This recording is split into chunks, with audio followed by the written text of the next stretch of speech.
wish to address, I suppose, in particular, tourism. I mean, obviously, there are a lot of concerns by everyone in the tourist sector now to know whether there will be any tourist sector, and I think we're going to need clarity very quickly. I appreciate that some easing of restrictions is going to be announced on the 5th of May. We don't know what that is, but the sooner clarity can be brought to bear in the situation, the better, and the better chance there is of salvaging some tourist season in the country, whether that's confined to domestic tourism and people from Ireland who will probably not be going abroad on holidays and will be holidaying in Ireland, or whether international tourists will be coming in, and if so, in what circumstances. But I think we definitely do need some clarity to be brought to bear on it. The aviation sector is something that I have a particular interest in, being from the Midwest, and a balanced aviation policy, and perhaps this crisis, and I don't wish to diminish it in any way, but it might afford us an opportunity to somehow rebalance the aviation sector, because at the moment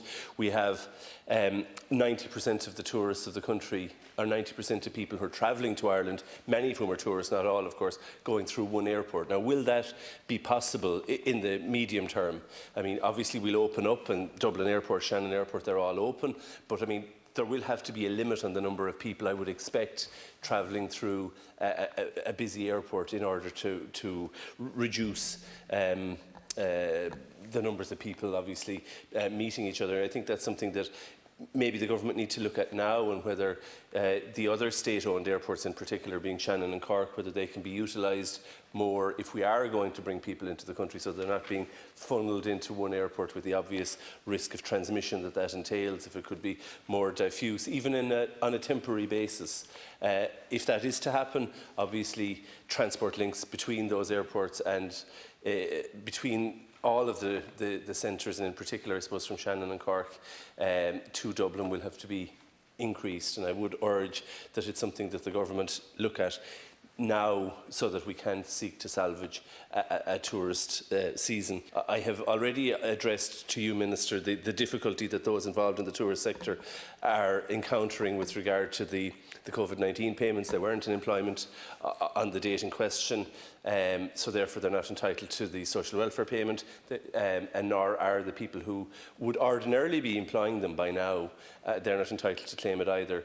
You have outlined the numbers of persons that are in receipt of it, and the difficulties that increasing it further would entail for the economy at this time. But we do need to look at supports for the tourist sector, because it is one that's been particularly affected, both in terms of the lack of a season, but also how it's going to kickstart itself, given that people who would ordinarily be in employment are not now, and may or may not be available for employment. It brings me on to perhaps the next topic, and that's over 66s.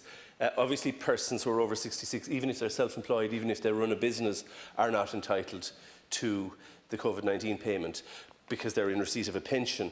But that's all well and good if you're trying to keep yourself. But if you're trying to keep a business and pay the overheads in a business, it gets particularly difficult without any assistance whatsoever. And there are a large group of persons who are over 66 and have a business, and they're still incurring the cost of that. And I would urge the Minister to look at that. I think we need to look at the issue generally, not just for over 66s, but everybody, of debts that are building up.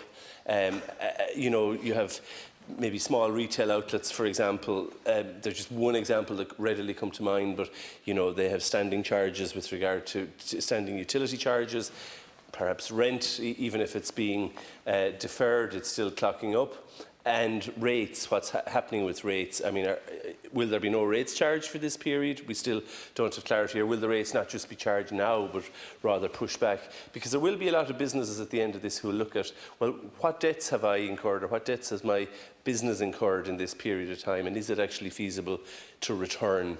And we're going to have to look at whether some grants can be given, whether some debt forgiveness can be given, in order to make it worthwhile for those companies to go back. Marts need to reopen, they need to reopen quickly, and there has to be aid to private storage, considerably over and above that which was announced by the European Commission now. I've put forward questions on this, and I look forward to receiving answers. Thank you. Thank you.